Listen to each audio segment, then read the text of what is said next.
Então, na semana passada, a gente ouviu aqui uma palavra tremenda sobre a nossa corrida de fé, né? Sobre a corrida da nossa fé, a nossa caminhada cristã. Né? E essa corrida, todos nós estamos, né? Todos nós estamos caminhando para chegar naquele lugar, para chegar no alvo, para chegar naquele dia diante do Senhor.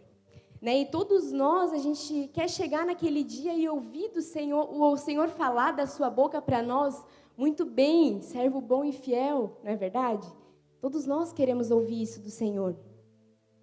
Só que durante a nossa caminhada, né, seja uma caminhada de vida cristã, seja uma caminhada de liderança no ministério, uma caminhada de liderança pessoal, porque nós nos lideramos também, né, acontece que muitas vezes o desânimo ele vai bater na nossa porta. Né? Durante essa caminhada, muita coisa pode acontecer. E muitas vezes o desânimo ele vai chegar lá e vai bater na nossa porta, vai chegar na nossa vida. E é inevitável que isso aconteça. Né? E aí, quando isso acontece, o que a gente faz? Né? Será que a gente chuta o balde? Será que a gente abandona tudo? Eu não quero mais saber de ir na igreja, eu não quero mais saber de ir no GC, eu não quero mais saber de nada, eu não quero mais saber da comunhão com os irmãos. Será que a gente faz isso quando o desânimo vai lá, chega e bate na nossa porta? A gente precisa entender, né, que o desânimo, que o desencorajamento é algo que acontece com o ser humano de uma forma geral, acontece com todo mundo. Né? Isso não acontece só com alguém quando a pessoa está passando por algum problema espiritual, porque a pessoa não está bem com Deus. Isso acontece com o ser humano, com as pessoas de uma forma geral, acontece com todo mundo. E a palavra de Deus, ela mostra isso para a gente, que pessoas sérias com Deus, pessoas comprometidas com Deus, elas tiveram também que lidar com o desânimo, elas também tiveram que lidar com o desencorajamento na vida delas. E isso não é um assunto que para Deus não tem importância, porque Jesus, ele nos falou, tem de bom ânimo. Então, Jesus dá importância para esse assunto porque ele já nos advertiu, tem de bom ânimo, apesar das circunstâncias, tem um bom ânimo. E é claro que muitas vezes o desânimo ele pode acontecer num contexto de problemas, de dificuldade, né? Porque a maioria de nós não fica desanimado quando a gente está no auge da vida, no auge da nossa liderança, né? No auge da nossa vida. Mas Jesus ele nos ensinou que no mundo nós vamos ter aflições, no mundo nós vamos ter dificuldades, mas tenha um bom ânimo. Foi isso que nos falou, apesar daquilo, tenha um bom ânimo. Então ele estava dizendo, olha, não deixe que as circunstâncias ao teu redor ditem o teu ânimo. Né? A outra realidade, a outra dimensão que a gente pode viver, amém? Que pode nos governar. E às vezes, a gente pode ser aquelas pessoas que estão sempre encorajando os outros, né? Que está sempre ajudando, que está sempre dando uma palavra para impulsionar a pessoa, para levantar ela, para ajudar. Né? Ali no GC, tu procura sempre ajudar as pessoas, né? Tá atento no que elas estão passando, procurando sempre impulsionar as pessoas, colocando para cima, né? Não deixa elas parar, não deixa elas desanimar. Mas aí, quando chega a nossa hora, né? E o nosso momento, já é diferente.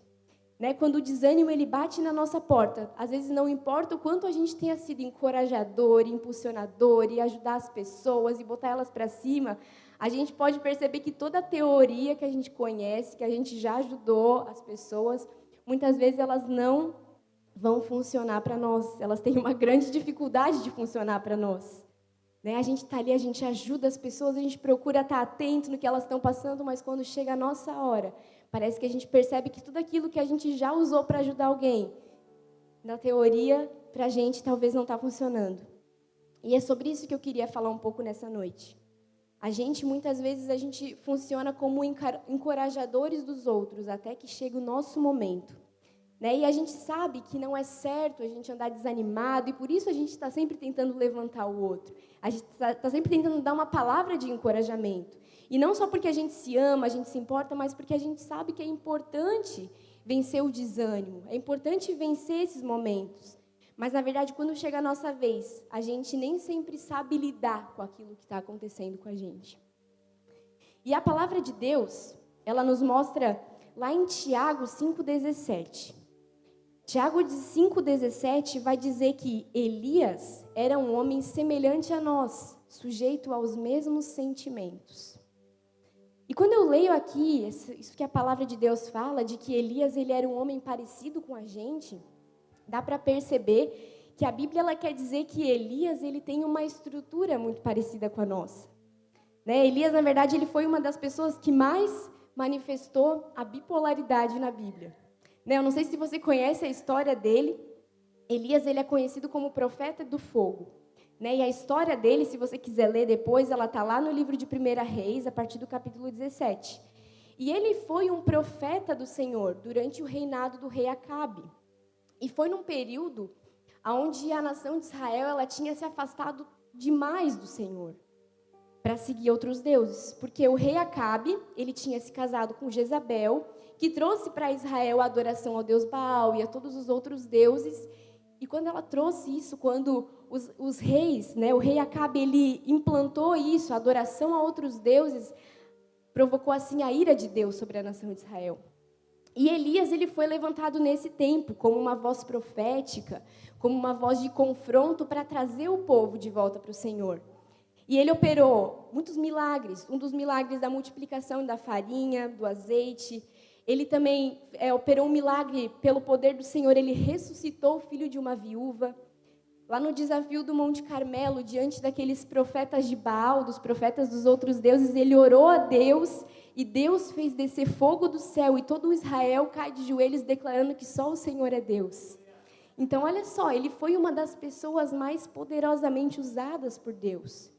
Mas é interessante que depois, se você for ler lá na história dele, você vai ver que logo depois disso tudo ali que ele viveu, o que ele fez? Ele correu para uma caverna e ele se escondeu e ele pediu a morte. Então, percebe aqui uma certa inconstância, uma bipolaridade? E como a gente leu antes, a Bíblia diz que Elias era um homem semelhante a nós, sujeito aos mesmos sentimentos. Né? Uma hora ele estava lá fazendo descer fogo do céu, ele vê a nação inteira cair de joelhos, declarar que só o Senhor é Deus. Ele vive um cenário de avivamento, mas daqui a pouco ele corre para uma caverna e ele pede a morte. E na verdade, ele fugiu para aquela caverna porque Jezabel, a mulher do rei Acabe, ameaçou matar ele. Né? E aí a Bíblia ela diz que ele fugiu para salvar a vida. Esse foi o propósito da fuga dele, de se esconder na caverna. E aí a Bíblia diz que quando ele chega na caverna, ele ora e pede para Deus a morte. Né? Então não é meio confuso, porque se ele queria morrer, era só ele ter ficado lá, que Jezabel ela ia cumprir o papel dela e ia matar ele. Né? Então, olha só, olha a bipolaridade, a inconstância, que ele fugiu para salvar a vida dele, mas depois logo ele já estava ali pedindo a morte. E muitas vezes, a gente entra nesse tipo de comportamento, né, que nem nós mesmos, nem a gente mesmo sabe o que a gente quer. Se isso acontece com gente como Elias, né, que tem a mesma estrutura, parecida com a gente, dá para perceber que a Bíblia aqui ela não está só denunciando a bipolaridade dele, mas ela está denunciando também a nossa inconstância em certas coisas, a nossa bipolaridade. A gente tem essa inclinação aos altos e baixos, né, uma inconstância. Por isso a gente precisa entender como lidar com isso. Porque uma atitude certa, diante de um momento de desânimo, diante de um momento difícil, ela vai fazer toda a diferença. E assim como também uma atitude errada vai fazer toda a diferença. Não para o bem, mas para o mal. E já que a gente está usando aqui agora o exemplo de Elias, eu queria que a gente olhasse um pouquinho mais para o que a Bíblia descreve sobre o que aconteceu com ele. Então, se você está com a sua Bíblia aí, abre lá no livro de 1 Reis, capítulo 19, e a gente vai ler a partir do versículo 1. 1 Reis 19, 1, vai dizer assim: Acabe contou a Jezabel tudo o que Elias havia feito e como havia matado todos os profetas à espada. Então Jezabel mandou um mensageiro a Elias para dizer-lhe: que os deuses me castiguem se amanhã, a estas horas, eu não tiver feito com a sua vida o mesmo que você fez com a vida de cada um deles. Então, olha só, o que está dizendo aqui? Eram 850 profetas ao todo, que serviam aos ídolos, aos falsos deuses, e eles tinham sido executados depois daquele momento de arrependimento, né, que o povo se volta para o Senhor lá no Monte Carmelo. E todos esses profetas que foram executados, eles eram sustentados e promovidos por Jezabel. E aí Jezabel, ela manda esse recado para ele. E lá no versículo 3 vai continuar dizendo o seguinte: Elias ficou com medo, levantou-se e, para salvar a sua vida, se foi e chegou a Berseba, que pertence a Judá, e ali deixou o seu servo. Ele mesmo, porém, foi para o deserto, caminhando um dia inteiro. Por fim, sentou-se debaixo de um zimbro, sentiu vontade de morrer e orou: Basta, Senhor, tira a minha vida, porque eu não sou melhor do que os meus pais. Deitou-se e dormiu debaixo de um zimbro. E eis que um anjo tocou nele e lhe disse: Levante-se e coma. Elias olhou e viu, perto da sua cabeça, um pão assado sobre pedras em brasa e um jarro de água. Comeu, bebeu e tornou a dormir. O anjo do Senhor voltou, tocou nele e lhe disse: Levante-se e coma, porque a viagem será longa. Então Elias se levantou, comeu e bebeu, e com a força daquela comida, caminhou 40 dias e 40 noites até Horebe, o monte de Deus. Ali entrou numa caverna onde passou a noite, e eis que a palavra do Senhor veio a ele e lhe disse: O que você está fazendo aqui, Elias? Ele respondeu: Tenho sido muito zeloso pelo Senhor, Deus dos exércitos, porque os filhos de Israel deixaram a tua aliança, derrubaram os teus altares, mataram os teus profetas à espada, só fiquei eu, e eles estão querendo tirar minha vida. Então foi-lhe dito: Saia daí e fique diante do Senhor no monte. E eis que o Senhor estava passando, e um grande e forte vento fendia os montes e quebrava as rochas diante do Senhor. Mas o Senhor não estava no vento. Depois do vento, houve um terremoto, mas o Senhor não estava no terremoto. Depois do terremoto, veio um fogo, mas o Senhor não estava no fogo. E depois do fogo, veio o som de um suave sussurro. Quando Elias ouviu isso, cobriu o rosto com o manto, e saindo, pôs-se à entrada da caverna. Eis que veio uma voz do Senhor e lhe disse: O que você está fazendo aqui, Elias? E ele respondeu: Tenho sido muito zeloso pelo Senhor, Deus dos exércitos, porque os filhos de Israel deixaram a tua aliança, derrubaram os teus altares, mataram os teus profetas à espada, só fiquei eu, e eles estão querendo tirar minha vida.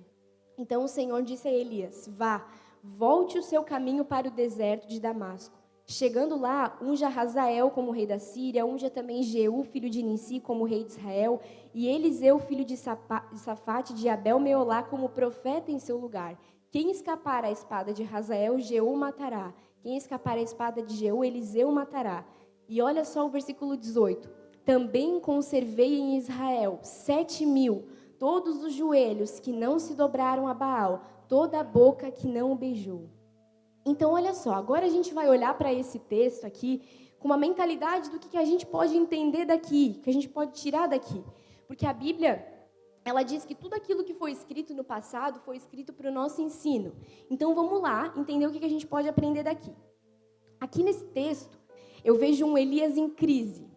Né? E a crise dele aqui não é uma crise ministerial, porque ele não estava se sentindo um fracasso. Ele acabou de ter um dos maiores momentos do ministério dele, dos mais gloriosos que qualquer líder gostaria de ter vivido. Ver o fogo descendo do céu, ver o inimigo ser envergonhado, ver uma nação inteira se voltando para o Senhor. Né? Ele viu as manifestações de Deus de uma forma muito intensa, de uma forma muito poderosa. Então, ele estava vendo, sim, os resultados do seu ministério. Ele não estava no momento de fracasso. Ele também viveu os cuidados de Deus, como a gente leu ali, de uma forma muito singular.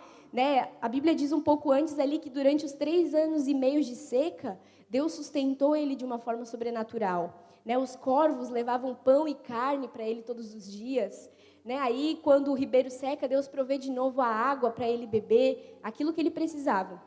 Então, quando a gente olha aqui para Elias, não dá para dizer que nas circunstâncias em que ele estava se sentindo abandonado por Deus. E nem que o ministério dele não estivesse dando resultados. Não era nada disso. A crise de Elias aqui não é uma crise de alguém também que está vivendo fracasso. Não é a crise de alguém que não teve nenhum tipo de realização, nenhum tipo de sucesso. E eu acredito que essa informação ela é muito importante. Porque muitas vezes a gente pode deduzir que o desânimo, que o desencorajamento, ele só vem quando a gente não consegue ter nenhum tipo de realização, mas isso não é verdade. Às vezes, a gente pode estar vivendo num ambiente de realização E porque a gente tem dentro de nós alguns anseios, alguns desejos que não foram satisfeitos, a gente pode deixar que aquele desejo não satisfeito, ele fale mais alto do que tudo aquilo que já foi satisfeito. Então, olha só, às vezes a gente não percebe aquilo que Deus está fazendo ao nosso redor. E a gente deixa coisas que ainda não aconteceram, que a gente ainda está esperando, falarem mais alto do que tudo aquilo que Deus já fez. Isso precisa, sim, ser levado em questão. Porque se você está vivendo momentos assim, você precisa enxergar com clareza, né? Qual que é o teu quadro, qual que é a situação. Aqui Elias, ele também não estava debaixo de um estresse físico, né? Porque a Bíblia diz que com a força daquela comida ele andou 40 dias e 40 noites. Então pensa só a força dessa comida para sustentar ele sobrenaturalmente 40 dias, 40 noites. A crise dele também não era falta de unção, porque ele viu o fogo descendo do céu. Não era falta de fé, porque além do sustento sobrenatural que ele teve, a gente vê que Elias, ele orou e Deus fechou o céu. Ele orou de novo e Deus abriu o céu. Então, ele não era falta de fé. Então, qual será que era o problema dele? O que estava acontecendo? Uma coisa que me chama muita atenção é que lá no versículo 4 que a gente leu, antes de ele chegar na caverna, no início da fuga, ele disse para Deus: eu não sou melhor do que os meus pais. E aqui talvez a gente tenha o grande desabafo dele. Né? O problema não era Jezabel, o problema não era as circunstâncias que ele estava lidando. O problema, talvez aqui, eram expectativas frustradas. Talvez esse seja o grande problema. Eu não sei, talvez, o quanto ele quis ir além da geração dos pais dele, mas não importa onde ele tinha chegado, de alguma forma ele estava se medindo, ele estava se comparando, dizendo: eu não sou melhor, eu não fiz a diferença, né? Eu não cheguei onde eu deveria ter chegado. Ele estava se comparando.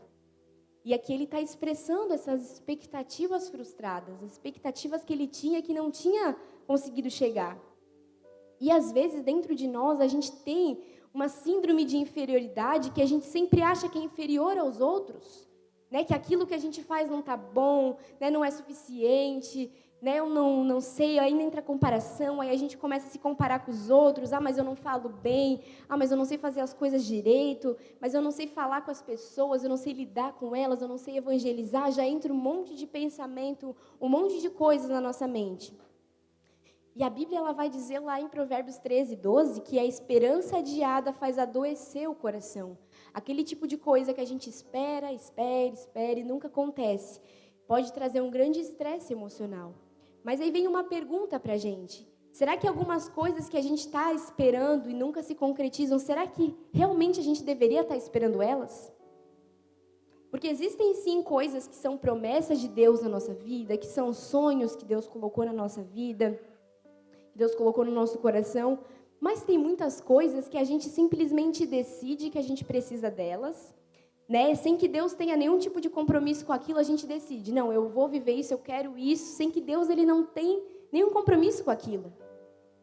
E muitas vezes essa expectativa de alcançar algo que a gente quer pode falar mais alto do que viver tudo aquilo que Deus está derramando nas nossas vidas.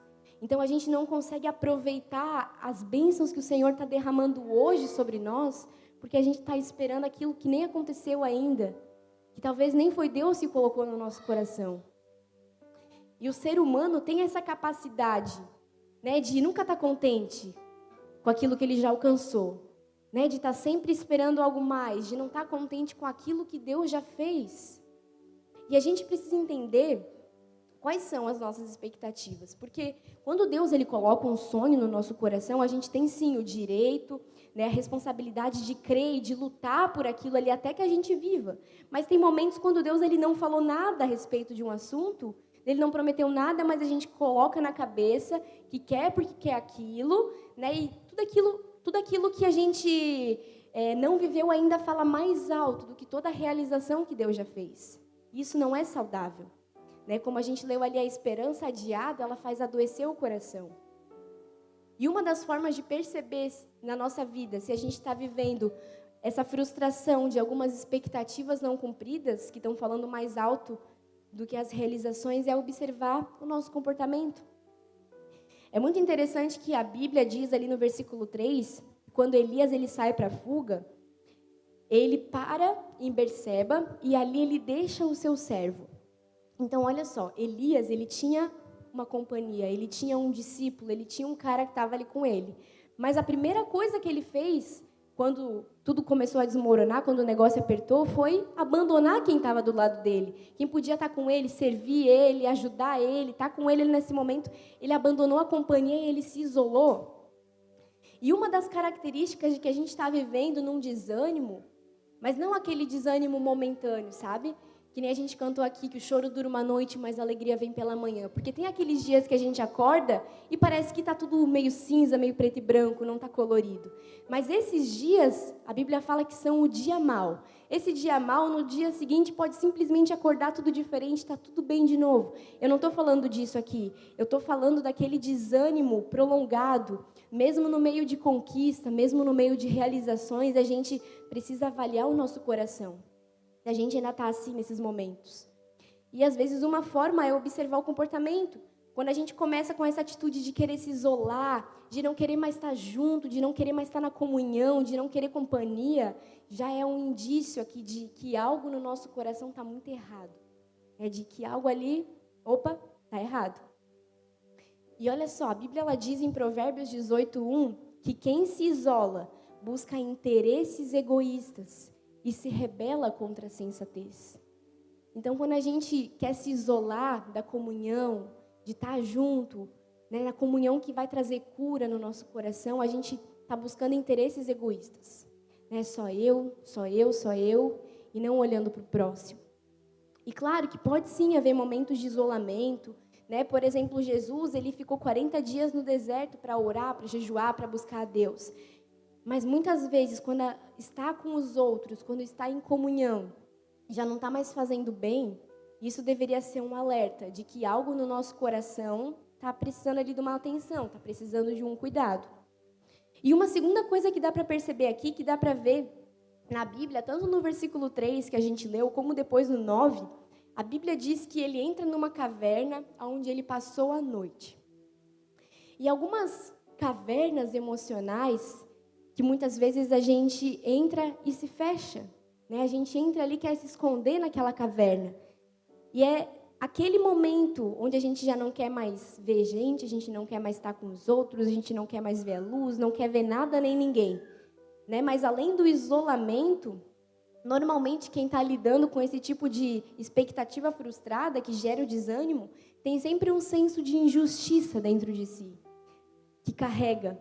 Né, se sentindo injustiçado, se sentindo, né, não está certo.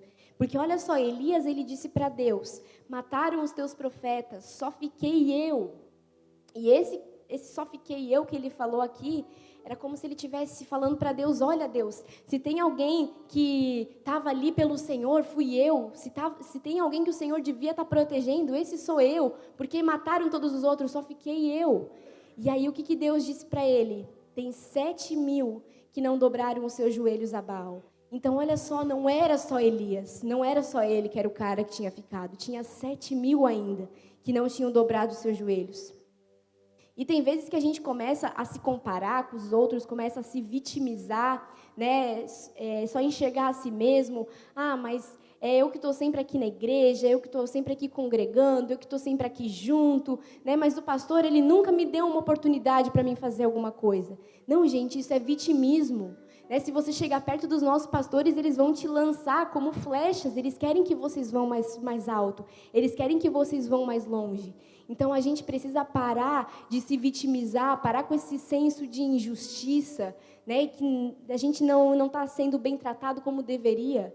A gente precisa parar com isso. Outro exemplo, às vezes na nossa caminhada cristã, né? Talvez no nosso GC, no ministério, na nossa caminhada, a gente investe numa pessoa, né? A gente dedica tempo para ela, a gente dedica nossos recursos, a gente ajuda, a gente impulsiona, só que essa pessoa ela não demonstra, né, que ela não reage, ela não demonstra da forma, às vezes, como a gente esperaria que ela demonstrasse. E às vezes acontece que essa pessoa até pode nos abandonar. Né? E aí a pessoa que estava ali ajudando, ela se desanima, ela não quer mais acreditar em ninguém, porque uma pessoa falhou com ela, uma pessoa, né, não mostrou ali que estava junto, não correspondeu como ela queria. E Elias ali, ele estava só enxergando ele mesmo porque ele se isolou, né? Porque ele se desconectou dos outros, né? Quando ele abandonou o servo dele lá, ele se desconectou das pessoas, ele ficou sozinho. Porque se ele tivesse conectado ali com alguém, com os outros, ele ia ver o quanto ainda tinha gente que estava servindo e buscando a Deus. E a gente pode perceber nesse tipo de conversa que ele está só ali transbordando uma crise interior, transbordando aquilo que ele estava vivendo. Né? E olhando para esse senso de injustiça, eu acredito que ele só vem de um lugar, que é das comparações que a gente faz. A gente tem essa mania, né, de comparar a nossa vida com a dos outros. Né? E muitas vezes a gente só vive disso, de comparação, de ficar comparando a nossa vida com o outro. Né? E a gente precisa rejeitar isso da nossa vida, esse sentimento de comparação, de nunca estar contente com nós mesmos, nos comparando com outras pessoas, né? Esse sentimento de rejeição que nos leva para se vitimizar, né? Para ficar ali se vitimizando sempre. Deus, ele não quer isso para nós. A gente não pode deixar que essas coisas elas sejam empecilhos para a nossa corrida da fé, para a nossa caminhada de fé. E às vezes o desânimo ele vai vindo nas coisas pequenas, a gente vai dando corda, a gente vai deixando entrar, né? E quando a gente vê, a gente já abandonou tudo. Isso é muito sério. Se a gente vai dando corda para isso, vai deixando alimentar na nossa mente, quando a gente vê, a gente já deixou tudo para trás. E muitas vezes a gente tem essa inclinação, né, de alguma forma querer se sentir que a gente está sendo tratado igual aos outros. E querer ser tratado igual aos outros normalmente é um comportamento normal para uma criança. Né? Mais estranho é ver um adulto fazendo as mesmas coisas, querendo estar sendo tratado igual aos outros. Mas, na verdade, espiritualmente, a gente está agindo exatamente assim com Deus. Às vezes o irmão foi um pouquinho abençoado, em vez de a gente se alegrar com ele, a gente começa a se comparar, a gente começa a reclamar, a murmurar. E quando a gente olha para a palavra de Deus, eu vejo que assim como Elias, a Bíblia diz que eu e você somos semelhantes e a gente pode agir da mesma forma. E em segundo lugar, que eu quero falar aqui, depois de falar, né, da crise de Elias, que ela é muitas vezes parecida com as nossas, eu queria falar sobre a forma como Deus ele age nos nossos momentos de crise. E a primeira coisa que a gente precisa entender que o porquê que Deus deixa a gente passar por crise. Olha só, agora abre a tua Bíblia lá em Hebreus capítulo 5, versículo 8. Hebreus 5, 8. Aqui falando de Jesus vai dizer assim: embora sendo filho, ele aprendeu a obedecer por meio daquilo que sofreu. Então, olha só, se Jesus, que era Jesus, ele tinha aprendizados tirados dos sofrimentos, a gente acha que vai ficar de fora disso? Né? Se Jesus, que era Jesus, ele tirava os seus aprendizados ali, ele aprendeu a obedecer por meio daquilo que ele sofreu. Então, as crises que muitas vezes passam esse sentimento de abandono de Deus, na verdade, elas são parte de um processo de Deus na nossa vida para o nosso crescimento, para o nosso amadurecimento espiritual. Eu olho para a palavra e eu me pergunto aqui se a gente tivesse essa possibilidade de escapar, né, desses momentos de crise, desses momentos difíceis, né, seja em qualquer lugar, seja na nossa vida, na família, no trabalho, na igreja, né, nós seríamos péssimas pessoas. Porque a nossa capacidade de se conectar com pessoas normais que também estão passando por isso, ela fica comprometida. Quando a gente já passou por aquele momento e a gente vê alguém passando pelo mesmo momento, a gente vai saber como ajudar, a gente vai saber como se conectar com essa pessoa, porque a gente já sabe o que é estar no lugar dela. Né? Então a Bíblia, ela fala de Jesus como nosso sumo sacerdote. E ela diz que nós não temos um sumo sacerdote que não possa se compadecer das nossas fraquezas. Porque ele, a nossa semelhança, foi tentado em todas as coisas. Ou seja, ele hoje pode nos socorrer, porque ele sabe exatamente aquilo que a gente enfrenta. Ele sabe exatamente aquilo que a gente passa. Porque ele passou por tudo isso, mas ele passou sem pecar, sem pecado algum. Então, sabe, gente, muitas vezes a nossa capacidade de se conectar com compaixão, com misericórdia por aqueles que estão em crise, que a gente vai encontrar, ela não iria existir se a gente não tivesse vivido nenhum tipo de problema. E Deus, ele permite que a gente passe por isso não só para o nosso crescimento, mas para criar em nós justamente isso, essa capacidade de se conectar com aqueles que estão à nossa volta, que precisam de misericórdia, que precisam de ajuda, que nem a gente já precisou um dia. Então, agora, como que Deus ele age nas nossas crises de desânimo, de desencorajamento? Uma coisa que me chama muita atenção aqui nesse texto que a gente leu é que Deus, ele não nos impede de entrar na crise. Né? Então, pensa comigo aqui. Agora, Elias, ele está lá correndo, aí ele para, o anjo de Deus vem, dá comida, ele come, dorme, o anjo acorda ele de novo e diz, come de novo, porque você vai precisar disso. A jornada é grande, daí ele vai lá, ele anda 40 dias, ele chega numa caverna, aí quando ele chega na caverna, Deus pergunta para ele, o que você está fazendo aqui, Elias? Então, olha só, em nenhum momento Deus mandou ele ir para a caverna, em nenhum momento Deus falou para ele ir. Em nenhum momento Deus mandou ele atravessar o deserto, fazer toda aquela travessia que ele fez. Aquela decisão foi totalmente de Elias. Mesmo Deus não tendo mandar ele fazer nada daquilo, Deus ainda sustentou ele, deu comida, deu água. E aí, quando Elias chega na caverna, Deus pergunta, o que você está fazendo aqui, Elias? Né? Deus ele não sustentou Elias porque ele precisava ir para lá. Ele só sustentou Elias porque ele não é um Deus que nos abandona. Ele só sustentou Elias porque ele é um Deus que está com a gente em todos os momentos. E aí Deus pergunta para Elias o que ele estava fazendo lá, porque não foi Deus que mandou ele para a caverna. E depois ele manda Elias sair da caverna. Então ele não vai lá e arranca ele, tira ele da caverna. Ele mesmo precisava sair. E só depois que ele saiu daquele lugar é que Deus fala com ele. Ele mesmo teve que sair daquele lugar. E a gente precisa entender que muitas vezes a gente está vivendo fruto das nossas próprias escolhas e decisões erradas. Então, se não foi Deus quem colocou ele na caverna, ele não vai tirar de lá. Nós mesmos precisamos sair por nós mesmos, tomar atitude, tomar a decisão de sair desse lugar. E nesse processo de Deus dizer para ele sair, a ordem de Deus, lá no versículo 15, Deus diz para ele, então o Senhor disse a Elias, volte o seu caminho para o deserto de Damasco. Então, olha só, Elias estava lá lidando com o rei Acabe e Jezabel, que eram reis do reino do norte. E o reino do norte é o seguinte, quando Roboão, filho de Salomão, as 12 tribos de Israel, elas se dividiram. E aí Judá e Benjamim se uniram ali e formaram o reino de Judá, que era o reino do sul. E todas as outras 10 tribos, né? Todas as outras 10 tribos, além de Judá e Benjamim, elas formaram o reino do norte. Então, quando a Bíblia diz que Elias ele desceu a Berseba, que pertence a Judá, significa que ele sai lá do norte e ele desce para o sul de Israel. Então, ele fez toda uma grande e longa travessia.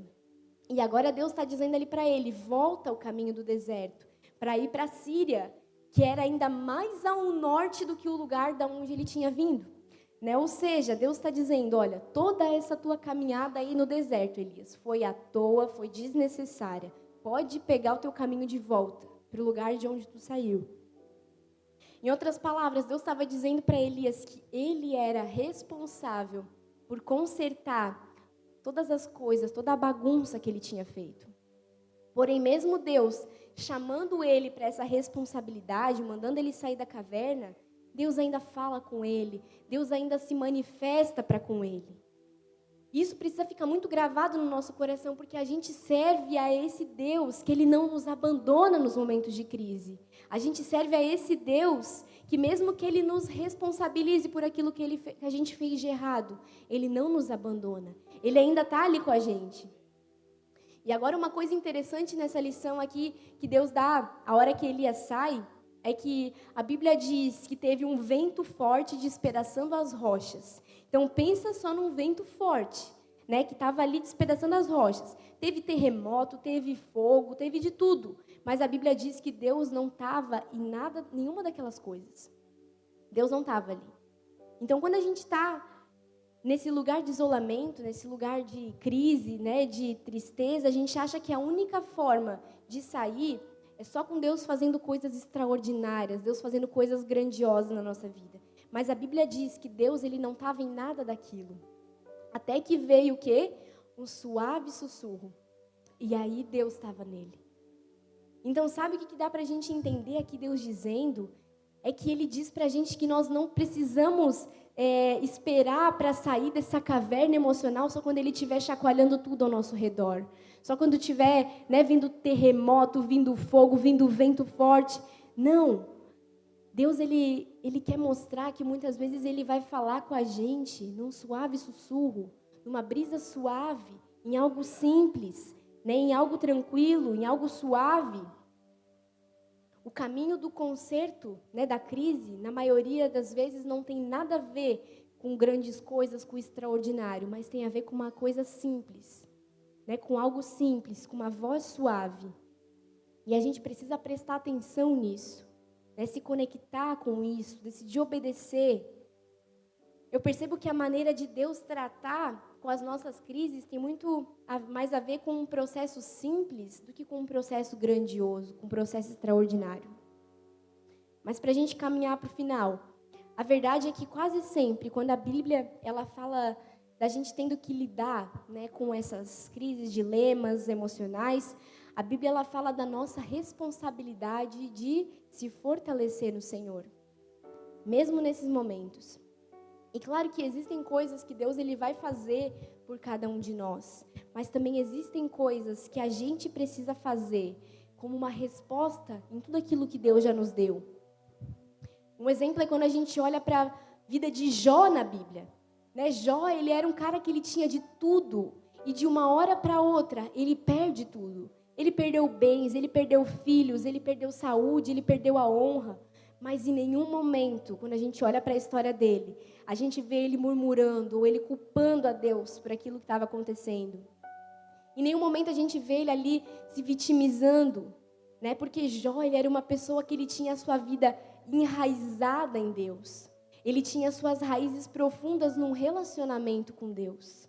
Ele era uma pessoa que estava ali se fortalecendo no Senhor no momento da dificuldade, no momento da crise. E é muito lindo que ele declara lá no capítulo 14. Vai comigo agora lá para Jó 14, a gente vai ler dos versículos 7 a 9. Jó 14, do 7 ao 9. Vai dizer assim: até mesmo uma árvore tem mais esperança, pois se for cortada, voltará a brotar e dar novos ramos. Ainda que as raízes tenham envelhecido na terra e o tronco esteja podre, com o cheiro da água, voltará a brotar e dar ramos como uma planta nova. Então, olha só, o corte aqui, esse corte, ele representa a crise. Mas as raízes, elas ainda estão lá. Por mais que está naquele momento de crise, a raiz ainda está lá. E com o cheiro das águas, ela pode voltar a viver. Não é nem com a água, é com o cheiro das águas. E Jó, ali nesse cenário, ele parecia ter sido cortado fora. Mas, na verdade, Deus estava ali aprofundando as raízes dele na eternidade. Ele foi levado para um lugar onde ele não tinha resposta, onde ele não tinha alívio para aquilo que ele estava sentindo. Mas, mesmo assim, ele ainda continuou com uma fé viva, com uma fé real no Senhor. E como a gente precisa aprender com isso? Como a gente precisa aprender a depender do Senhor, a confiar completamente no Senhor.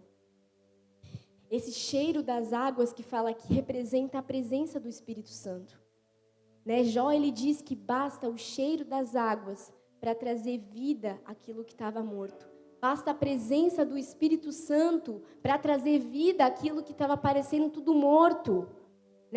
Quando parece tudo seco, que morreu, o cheiro das águas, a presença do Espírito Santo nas nossas vidas, ela pode trazer vida novamente, pode reacender tudo novamente. E isso fala da intimidade com Deus, que é cultivada, que é criada no lugar secreto, que traz vida para o nosso interior, que traz restauração, que restaura a nossa vida. Por isso a gente precisa realmente buscar estar enraizados na presença de Deus. É nesse lugar, é só nesse lugar, que a gente vai vencer todas essas crises interiores, todos esses dilemas, todos esses problemas. Jó, ele venceu o momento mais terrível de crise, porque ele tinha suas raízes no Senhor e porque ele ansiava por algo além da morte. E olha que Jó, ele nem conhecia a cruz, mas ele ansiava por algo além daquilo que estava vendo ali. E a vida dele mostra que a dor, a crise, os problemas, eles não vão nos separar de Deus, mas eles podem ser um caminho para mais intimidade com Deus, um caminho para mais do Senhor. E o mais lindo é que a restauração de Jó, ela aponta para Jesus, né? O sofrimento, a humilhação e depois a glória. Né? Jó, ele foi uma sombra daquilo que Jesus seria, inocente, sofredor e restaurado por Deus. Ele foi uma sombra daquilo que Jesus manifestou. Então, para a gente finalizar, já pode se colocar de pé. Nós mesmos precisamos tomar uma atitude e uma decisão de sair da caverna, de sair desse lugar. Assim como Deus, ele falou com Elias de uma forma muito simples, né? De uma forma suave, como um suave sussurro, a gente precisa procurar ouvir essa voz simples de Deus. A gente precisa procurar se voltar para a palavra, para a oração, para aquietar o nosso coração, né, diante do Senhor de uma forma simples e de uma forma tranquila, para ouvir a voz dele. Esses momentos, eles não são momentos para a gente se isolar, sabe, gente? Não são momentos para a gente correr de tudo e fugir de Deus. São momentos para a gente buscar mais a Deus. Mesmo a gente não tendo forças, é na presença do Senhor que a gente vai se fortalecer nele. Porque Deus, ele é o único que vai nos ajudar a sair desse lugar. A gente não pode controlar aquilo que acontece ao nosso redor, as circunstâncias à nossa volta, mas a gente pode controlar o nosso ânimo. Lembra da ordem de Jesus que a gente falou lá no início? Tem de bom ânimo. A gente pode decidir obedecer a palavra de Deus e ter bom ânimo. Então é nossa inteira responsabilidade identificar qual que é a raiz do nosso desânimo, qual que é a raiz e tomar a decisão de sair da caverna, de ouvir a voz de Deus, de acreditar que tem oportunidade para um novo começo, de acreditar que tem oportunidade para coisas novas para nós.